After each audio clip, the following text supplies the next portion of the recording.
The long gallery of Ellingham was the coldest room in the house at dawn, and Clara Mercer had always known it. She moved through it now with her father's tool roll tucked under one arm and her traveling coat buttoned to the throat, her breath making small clouds in the gray light that came through the tall windows. The great clock at the far end stood where it had always stood, stopped, silent, its hands fixed at the hour Gideon's brother had died, and Clara did not slow her pace as she passed it. She had learned in the course of a year not to look at that clock too long. It had a way of asking questions she had not yet decided how to answer. She crossed the marble floor without ceremony, and when she reached the mantelpiece beside the east door, she paused only long enough to set her wedding ring down on the stone. No performance, no backward glance, just the small, bright sound of gold meeting cold marble. And then she walked on toward the door, where Joss waited outside in the lane with the cart and the horse, and the particular patience of a 10-year-old boy who has been told twice already that they are leaving before the house wakes. She was 3 steps from the door when Gideon appeared in the corridor to her left. He was dressed, which surprised her. She had assumed he would still be sleeping. He stood in the doorway to the passage that led to the east wing, and he looked at her traveling coat and her bundled tools and the empty space on the mantelpiece where the ring had been. And he said nothing for a moment. He had always been a man who could be silent without it being weakness. "Where are you going?" Gideon asked. Clara stopped walking.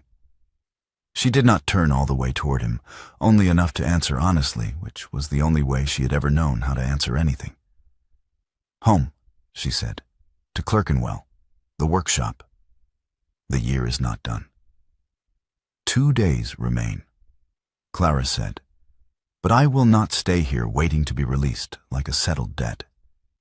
You told your solicitor last night that I am free. I heard you through the library door. So I am going, and I am going now, while the morning is still early enough that Joss will not be cold on the cart for long."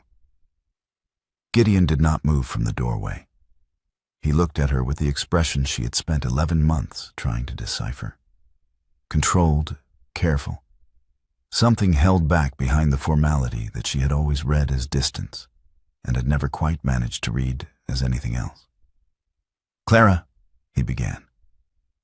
"Thank you," she said. And she meant it, which made it harder to say. "For the year, for the workshop, for what you did with Crane. I know what it cost you." She picked up the tool roll from where she had set it briefly against the wall. "But I will not be the thing you acquired when you were trying to do something right. I am not a debt that got repaid in the settlement." She walked out into the frost. The door closed behind her, and the gallery fell silent again, and the great stopped clock stood at the far end of the room and marked nothing at all. 363 days before that morning, Clara Mercer had not yet met the Duke of Ellingham. She had been in the workshop in Clerkenwell 3 days after her father's burial, standing at the bench where Josiah had stood for 30 years, trying to decide whether grief was something you were allowed to feel before you had dealt with the practical consequences of it. The practical consequences arrived before she had settled the question. Aldous Crane came through the workshop door at 9:30 in the morning, and he brought with him a solicitor, a debt ledger, and a written contract, and he had the particular confidence of a man who has never been refused anything he was prepared to pay for. The journeymen were at their benches. The apprentice was at the wheel. Joss was sitting on the stool in the corner where he always sat when he was at the workshop, watching everything with the large, dark eyes that had been Josiah's eyes. And Clara had time to register the presence of the boy before Crane opened his mouth and made it impossible to think about anything except what he was saying. "The estate of Josiah Mercer," Crane said, addressing the room rather than Clara specifically, his voice carrying easily past the journeymen and out through the open window into the street, "is in arrears to my firm in the amount of £412, accumulated over 6 years of commission advances and material loans. The terms of the original agreement," he held up the contract, include a provision signed by Josiah Mercer in his own hand, pledging his daughter Clara as collateral against default. As the estate cannot satisfy the debt, I am here to enforce that provision." The workshop went entirely quiet. One of the journeymen set down his tool. Clara heard it hit the bench. She had been holding a pocket watch movement. She had picked it up automatically when Crane came in, the way she always reached for something mechanical when she needed to think. And she was aware of the weight of it in her palm, and the fact that her hands were perfectly steady, which surprised her. "My father," she said, "never signed a contract that pledged a person as collateral. He would not have known how to write such a provision, and he would not have agreed to one. His signature is on the document," Crane said pleasantly. "Then the document is false?" Clara said. The room was still very quiet. Crane smiled the way men smiled when they believed the outcome was already decided, and the conversation was merely courtesy. It was at that point that a second man stepped forward from the back of the small crowd that had gathered near the door. A man Clara had noticed when Crane came in, but had not yet placed, tall and dark-coated, standing slightly apart from Crane's solicitor in the manner of someone who is present by coincidence rather than arrangement.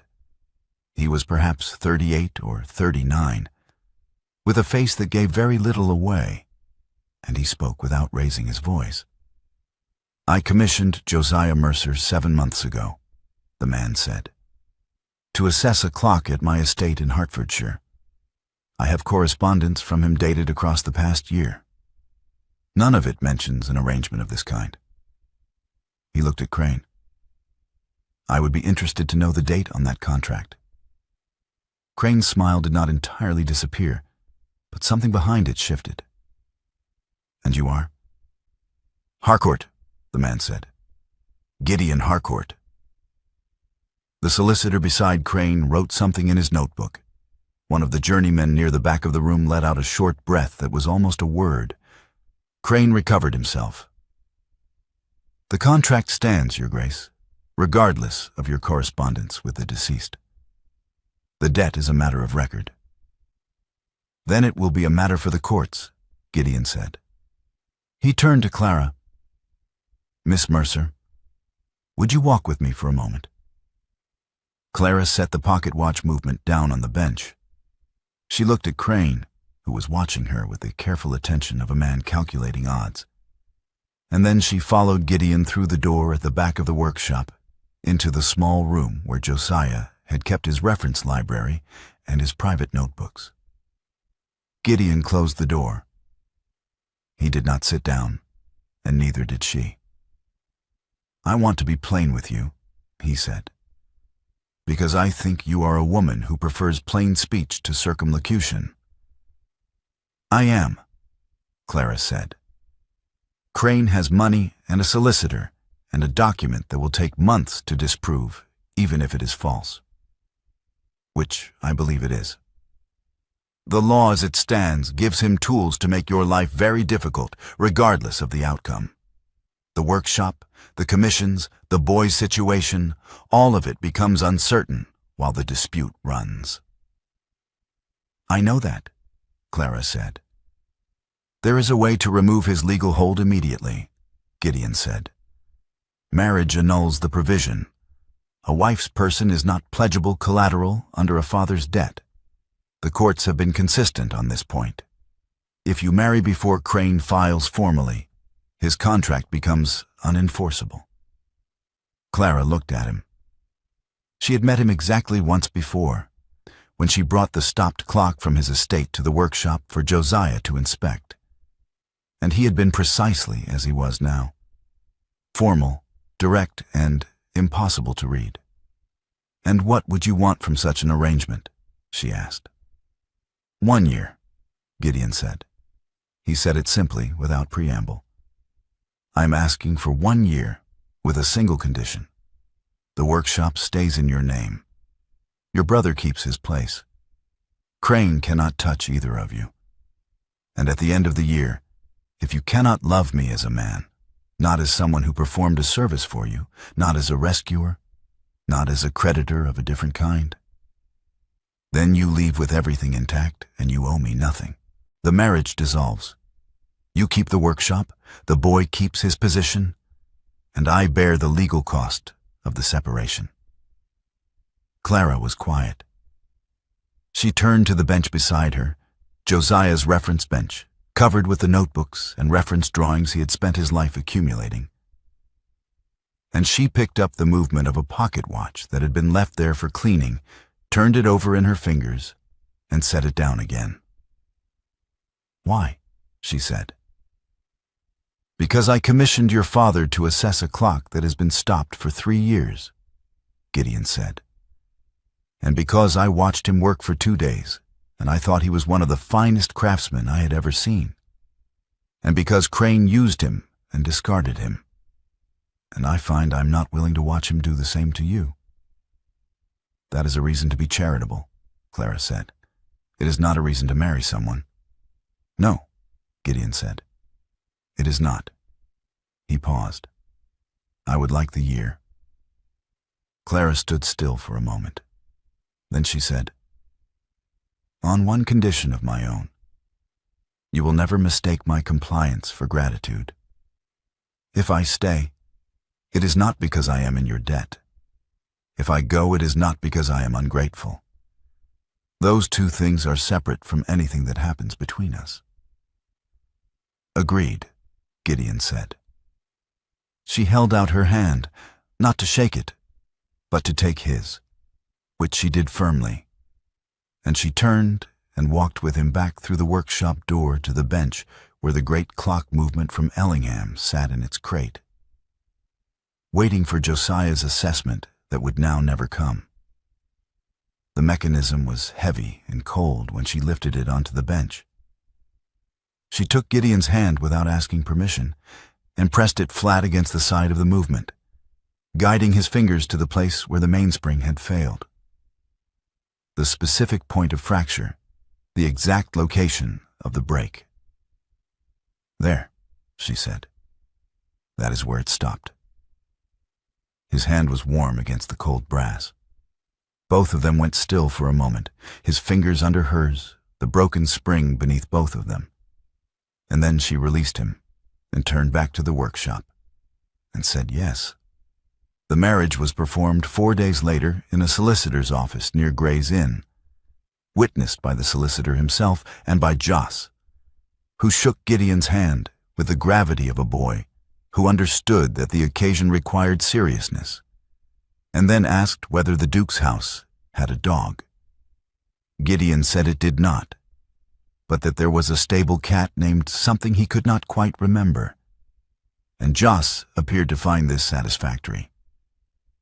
Clara and Joss moved into Ellingham the following week. The house was very large and very cold, staffed by people who were polite in the specific way that signals they are waiting to observe what mistakes will be made. The housekeeper, Mrs. Aldridge, showed Clara to her rooms with a courtesy so perfectly calibrated that it communicated nothing except that Mrs. Aldridge had formed no opinion yet and intended to form one carefully. The footmen were correct. The cook was civil. Everyone was watching. Gideon did not eat with them the first 3 evenings. He sent word each night through the footmen, estate business, correspondence that required his attention, a matter with the solicitor in town. And Clara accepted each message without comment and ate with Joss at the long table in the small dining room that was apparently the informal one, though it was larger than the entire ground floor of the Clerkenwell workshop. On the 4th evening, Gideon appeared at dinner, and he was formal in the way of a man who has decided that formality is the safest gift he can offer. Present, courteous, asking Joss about his studies and asking Clara about the workshop's current commission list, and volunteering nothing of himself. Clara, who had spent 33 years learning to read mechanisms, began to wonder what he was protecting. In the meantime, she could not keep her hands still. The house was full of clocks, Bracket clocks, long case clocks, a beautiful French carriage clock on the library mantelpiece, a set of 4 matching movements in the upstairs hall. And most of them had not been wound in months, some in years. She began, without asking permission from anyone, to wind and regulate them. She started with the carriage clock because it was the most neglected and because French escapements of that period had a particular vulnerability she recognized from one of Josiah's notebooks. By the end of the first week, 5 clocks that had been silent since before she arrived were keeping accurate time, and Mrs. Aldridge reported this development to Gideon at breakfast in a tone that implied she was not certain whether it was a problem. Gideon, Clara was told later by Joss, who had been sitting in the corner of the breakfast room in his customary fashion, had looked up from his correspondence and said only, "Good." The great clock in the gallery she did not touch. She understood without being told that it was not hers to touch. Not yet. Possibly not ever. Crane filed his petition to the court 6 weeks after the marriage, disputing its standing on the grounds that the debt provision predated any legitimate claim Gideon might have had on Clara's situation, and demanding that the debt be assessed independently of the marriage. The petition named the workshop's contents, the tools, the commission inventory, the reference library, the notebooks, as assets to be considered in the settlement. It was a careful piece of legal work, and it was clearly designed to run long enough to exhaust her. The creditors' gathering was held at a solicitor's office in the city, and Crane arrived wearing the expression of a man who has already counted the money. He addressed the room. 4 creditors, 2 solicitors, a clerk, and a commissioner. As though Clara were a piece of furniture that had been brought along for reference purposes. He referred to the workshop's contents as property acquired by the Duke through the marriage. He spoke about Josiah's debts as though Josiah himself were present to hear it. And he spoke about Clara's situation as though she had no opinion of her own about it. Gideon put his hand on Clara's back. It was a single, quiet gesture. His palm flat between her shoulder blades, not gripping, not steering, just present. And he said, in the same tone he had used when he told Crane his name in the Clerkenwell workshop, "The workshop and its contents belong to my wife. They have belonged to her since her father's death. I would ask that the room proceed with that established." He said wife with no particular emphasis, but the word landed before anyone could respond. And Crane looked at him for a moment with an expression that was not quite anger and not quite surprise, but something between the two. That evening was the first of the working nights. Crane's legal filings cited specific entries from Josiah's notebooks as evidence of the debt arrangement. Entries that Josiah had written in his private cipher, the compressed notation system he had developed over 40 years of workshop practice, and which Clara had grown up reading the way other children grew up reading plain English. The citations were mangled. Whoever had transcribed them for Crane's solicitor had not understood what they were looking at. But they needed to be answered in plain notation for the commissioner's record. Gideon and Clara sat across from each other at the library table after Joss was in bed, the notebook spread between them, and Gideon read aloud while Clara translated. He had a good reading voice, steady, unhurried, with the natural rhythm of a man who had read aloud to someone before. And he did not stumble over Josiah's abbreviations, even though they were largely meaningless to him, which she found she respected. On the third such evening, she was tracing a numeral sequence across the bottom of a page, a calibration record that Crane's solicitor had cited incorrectly, the kind of error that would be obvious to anyone who understood what they were reading. And she said without looking up, "There, that sequence. Follow it from the 7 to the dash to the bracketed figure." Gideon leaned forward to look, and he lifted her hand to follow the line of numerals she was tracing. His fingers closed around hers to guide them along the page, and then he held her hand there, at the end of the sequence, for a beat longer than the task required. She was aware of ink on her fingers. She was always aware of the ink, and of the warmth of his hand over hers, and of the fact that neither of them moved. Then he set her hand down, gently, and said nothing, and returned to reading. Clara looked at the page and did not say anything either. The confrontation at the workshop came on a Tuesday, when Gideon was at his solicitor's, and Joss was at his lessons, and Clara was alone at the bench working through a commission that had been waiting since before Josiah's death. A repeater watch with a striking mechanism that had been misbehaving for years, and whose owner had apparently decided that the change of management at Mercer's was an acceptable reason to wait. Crane came in without knocking. He was alone, which she had not expected. He looked around the workshop with the proprietary attention of a man assessing inventory. And then he looked at Clara, and he smiled. "I thought we might speak privately," he said, without the Duke present to perform his gallantry. "Say what you came to say," Clara told him. Crane moved to the far bench and picked up a gauge weight from the tray, not to look at it, just to hold it, the way men held things that belonged to other people when they wanted to establish that the objects were not sacred. "I am prepared to offer you a private settlement," he said. "The debt cleared, the petition withdrawn, the marriage annulled if you prefer it. You keep the workshop, you keep the boy, and you come and work for me as your father did, completing the commissions I financed." "No," Clara said. Crane set the gauge weight down. "You are refusing because you think the Duke will protect you." "I am refusing because the answer is no," Clara said. "He will not trouble himself indefinitely," Crane said. "A man of his rank, a woman of yours. There is a limit to what a title can be made to do for sentiment. He married you to make a point. When the point is made, you will be precisely where you are now, except that you will have spent a year in a cold house in Hertfordshire, and you will have nothing to show for it." Clara set down the tool she was holding. She looked at Crane directly, and she said, "Get out of my workshop." Crane looked at her for a moment. He moved toward the door, and when he reached it, he turned back with the expression of a man who has one card remaining and intends to play it even if it reveals too much.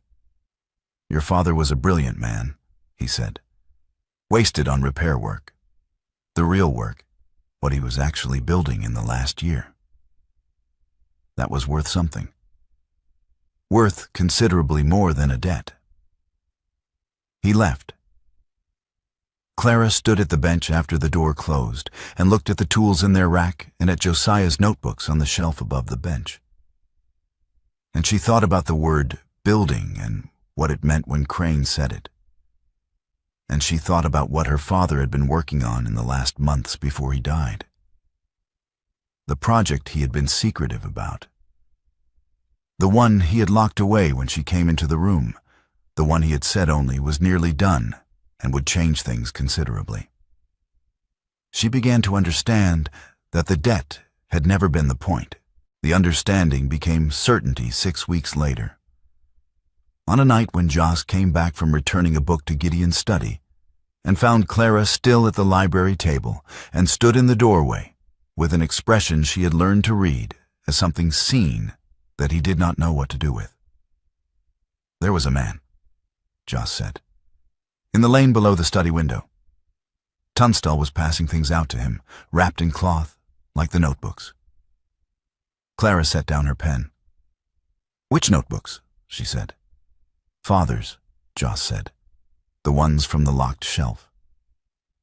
She found Gideon in the east corridor and told him in 3 sentences. He listened without interrupting, and then he went to find Tunstall.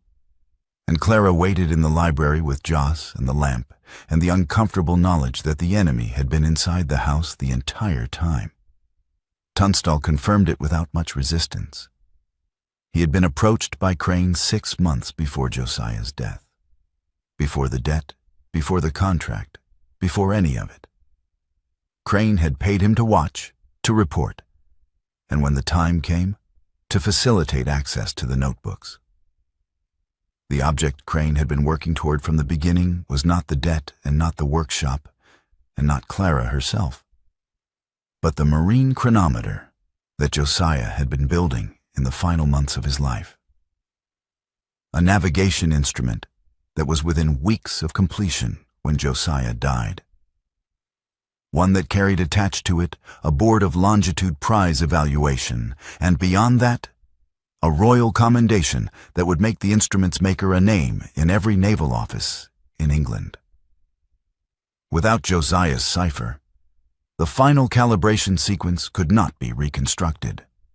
Without the cipher, the chronometer was an unfinished object. And without Clara, no one alive could read the cipher. Tunstall was dismissed that night. The notebooks were locked in the library with the key in Gideon's coat pocket. The house went quiet. Gideon and Clara sat across the table from each other in the lamplight, and Clara set her hand on the table between them, not reaching toward him, just placing it there, palm down, as though she needed to feel something solid.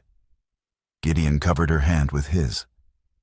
They remained that way for a long while, and neither of them spoke, and the lamp burned steadily, and outside the library windows the night was very still. Clara began work on the chronometer the following evening. She brought it up from the workshop lockbox and set it on the library table.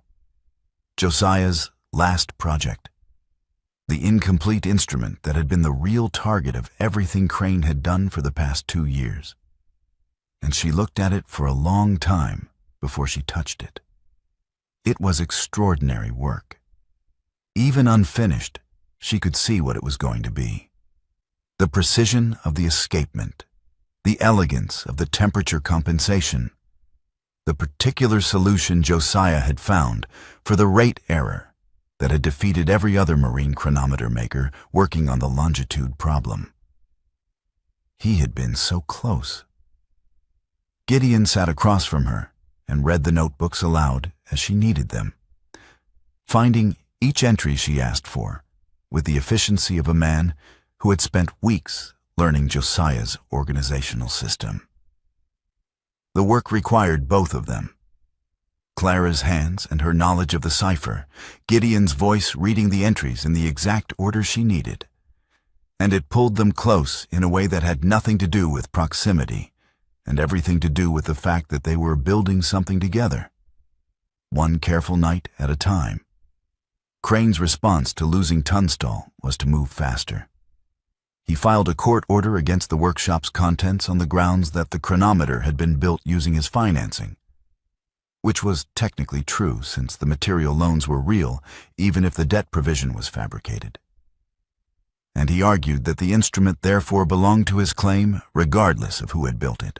The Board of Longitude's evaluation deadline was fixed and immovable. The instrument had to be submitted for assessment by a date that was now 6 weeks away. On the evening before Crane's court motion was to be heard, Clara and Gideon were both leaning over the nearly completed instrument, and she was fitting the final compensation weight to the balance wheel. And the work had brought them close enough that she was aware of his shoulder near hers and his breath near her temple. And she looked up from the instrument, and he was looking at her. And the space between them closed to almost nothing. The messenger knocked at the library door. Gideon straightened. Clara stepped back. She took the document from the footman and read it standing, and the moment passed without either of them crossing the remaining distance, and neither of them acknowledged that there had been a distance to cross. But the closer the work brought her to him, the more she pulled away in the hours between. She began taking her meals earlier, before Gideon came down. She answered his questions in shorter sentences. On 2 occasions, she returned to the workshop alone in the middle of the night rather than sit with him in the library after the evening's work was done. and she told herself it was because she needed the quiet. And she knew that was not the entire truth. The truth was that she was beginning to understand what it would feel like to be wrong about him. And being wrong about him would mean that she had spent her life being wrong about something larger, about whether she was, in herself, something worth choosing. Josiah had been brilliant, and had been used, and had died with a debt that was not really a debt. Clara had been competent and careful, and had kept her hands busy, and had not wanted anything she could not afford to lose. If she let herself want Gideon, not the arrangement, not the protection, but him, the man who sat across the library table and read her father's words aloud in the lamplight. And if she was wrong about what it meant, she would have lost something she had not known she was carrying. She worked on the chronometer. She did not explain any of this to him, and he did not press her. The commissioner's hearing was held on day 360, in a room at the Board of Longitude's offices that smelled of old paper and coal smoke and the particular staleness of authority exercised in small spaces. Crane's solicitor presented the contract, the original document, the one that named Clara as pledged collateral, and laid it before the commissioner with the confidence of a man presenting a final argument. The commissioner examined it. He asked several questions about the debt provisions. He looked at the signature. Clara had been sitting at the table throughout, and she had not spoken, and Gideon had not spoken, and Crane had looked at her twice with the expression of a man who believes the ground beneath him is solid. "There is a date notation in the contract's margin," Clara said. The commissioner looked up. "The notation in the upper right margin of the 3rd page," Clara said. "The date format. My father began using that format. The day abbreviated before the month, with a dash rather than a stop, in the autumn of 1817. Before that year, he used a different convention, which you can verify against any of his commission records or correspondence. The date written in the contract is 18 of 15. My father would not have written a date that way in 1815. The room was quiet. The commissioner looked at the document again, and then at the commission records that had been submitted as evidence, and then at the document again. "It is a small thing," Crane said. "A copying error." "The contract is in his hand throughout," Clara said. "It is not a copy." The commissioner set the document aside. He asked Crane's solicitor 3 further questions, none of which the solicitor answered satisfactorily. And then he ordered the contract set aside and the petition dismissed. Crane stood up from his chair. He looked at Clara across the table, and she met his eyes, and she did not look away. And after a moment, he looked at something past her shoulder instead, and walked out of the room. By day 362, the chronometer was complete. Clara cased it herself, checked the rate over 24 hours, and submitted it to the Board of Longitude under her name as completing instrument maker, with Josiah's name on the original design. She wrote the submission letter at the library table, while Gideon sat across from her reading his correspondence, and she did not tell him what she was feeling when she signed it, which was something she had no accurate word for. Something between grief and pride, and the specific ache of finishing a thing that someone else had begun. She walked past the library that evening on her way to her rooms, and she slowed at the door because she could hear Gideon's voice inside, speaking to his solicitor. She stopped. "The year is nearly done," Gideon said.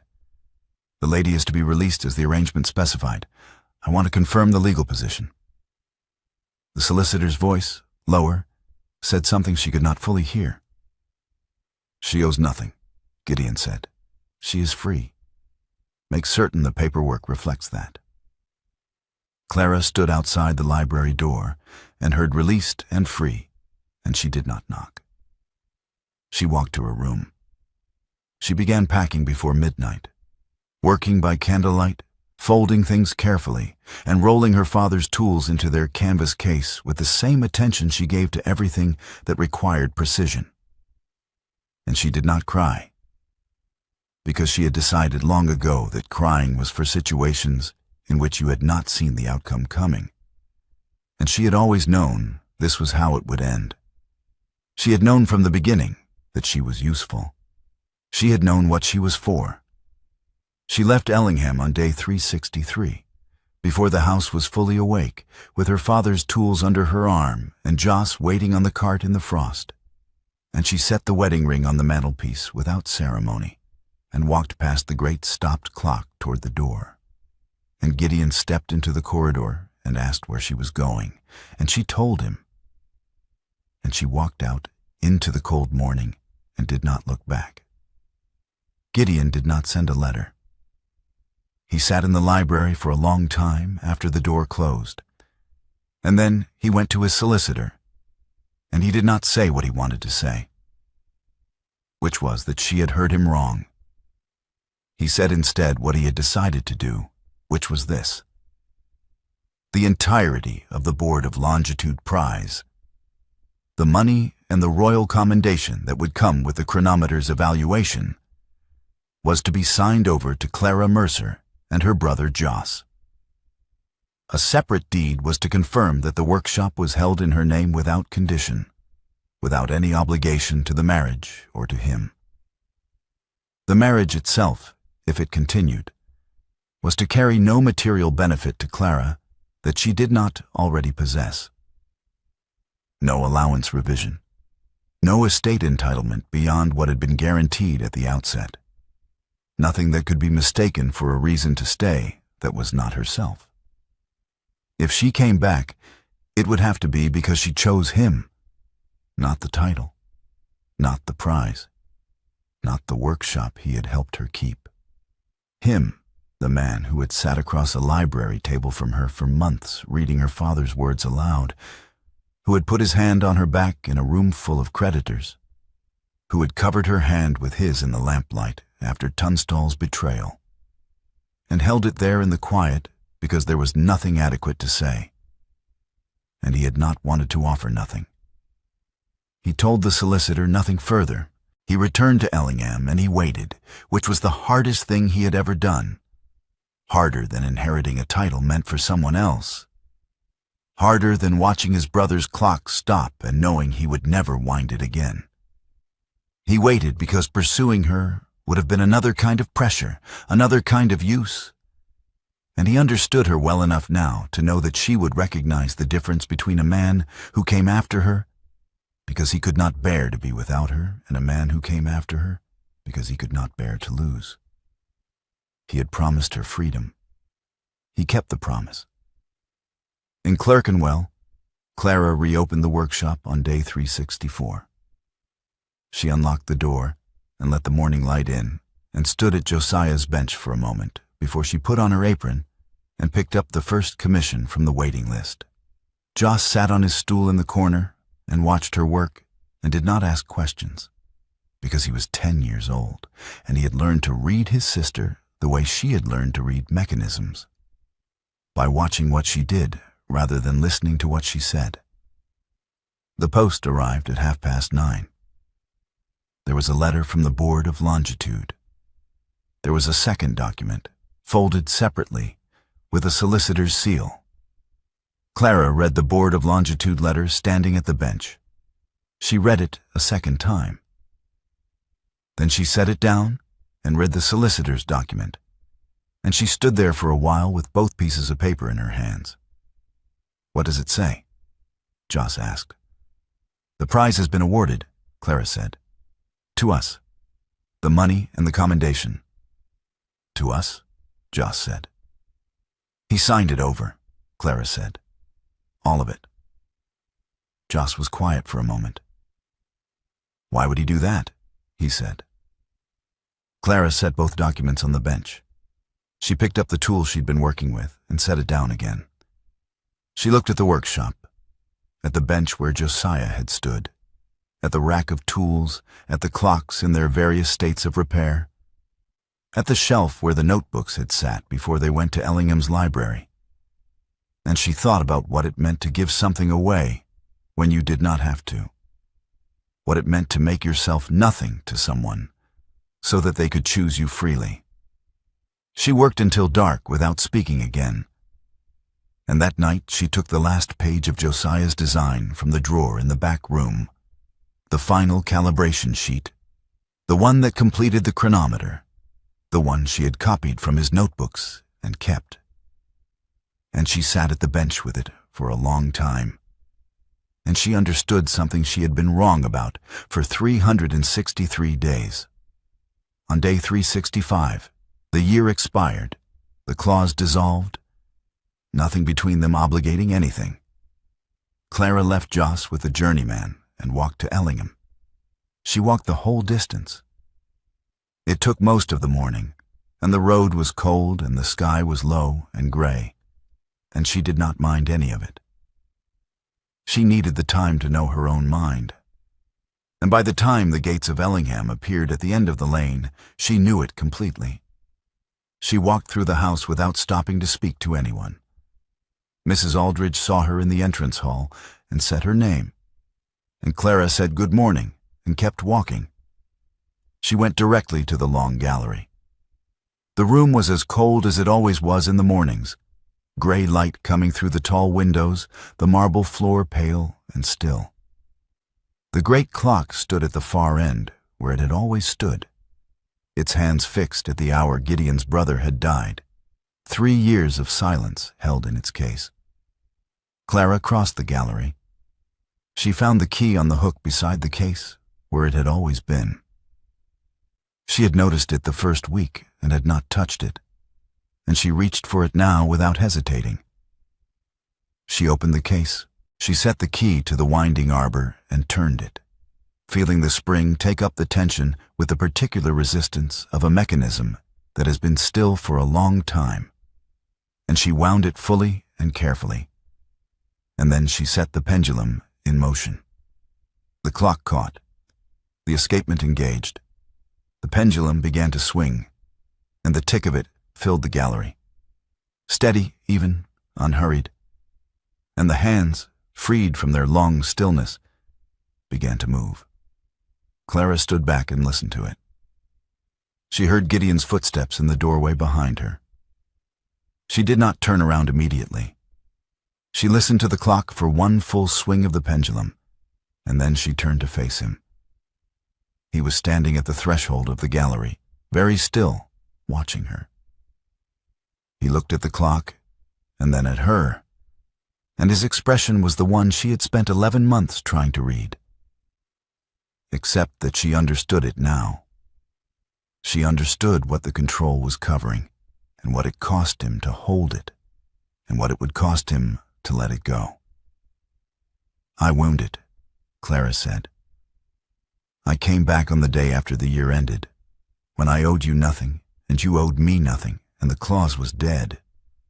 I came back because I chose to, not because I was required to, not because you came after me, not because I was grateful.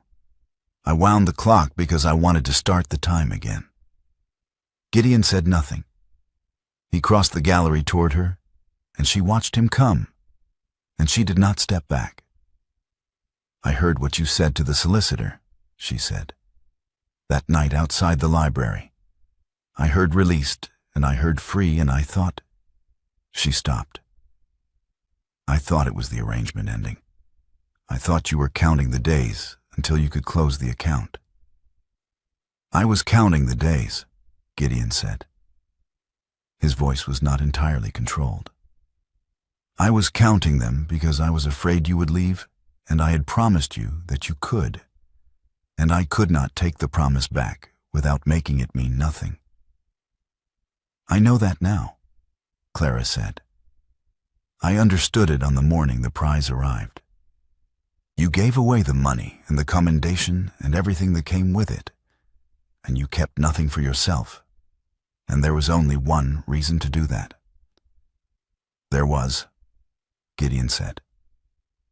"You wanted me to be able to come back with nothing owed and nothing given," Clara said.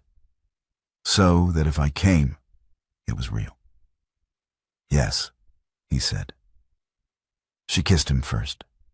She reached up and kissed him once, deliberately, with the full intention of it.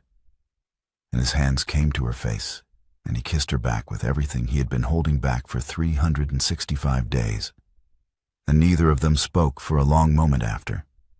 The clock marked the quarter hour. The sound of it moved through the gallery like something restored. "I am not easy to be with," Clara said when she could speak again. "I work too late, and I do not talk about what I feel, and I am going to keep the workshop." "I know," Gideon said, "and Jost needs the stool by the bench." "He can have any stool in the house," Gideon said. "He can have the chair from the study." "He would like that," Clara said. The great clock ticked steadily behind her, marking time for the first time in 3 years, and the gray morning light came through the tall windows of the gallery. And Clara Mercer, who had spent her life believing that precision was the only thing she had worth offering, and that desiring was for people who could afford to be wrong, stood in the gallery of Ellingham and let herself be held by a man who had given away everything he could give, so that she could choose freely, and found that she was not afraid. The workshop at dawn, a week later, was the warmest it had been in years. All the clocks marked the hour together. The bracket clock on the shelf, the carriage clock from the library that Clara had carried down herself, the long case in the corner that had been silent since Josiah's time, and the great gallery clock now resting on the bench for cleaning, its pendulum removed, its case open, its movement laid bare and gleaming under Clara's hands. Jost sat on his stool beside her, watching the way she held the mainspring, learning the angle of the wrist that kept the tension even. He was asking a question about the escapement, and Clara was answering it with the patience she had always had for the things that mattered.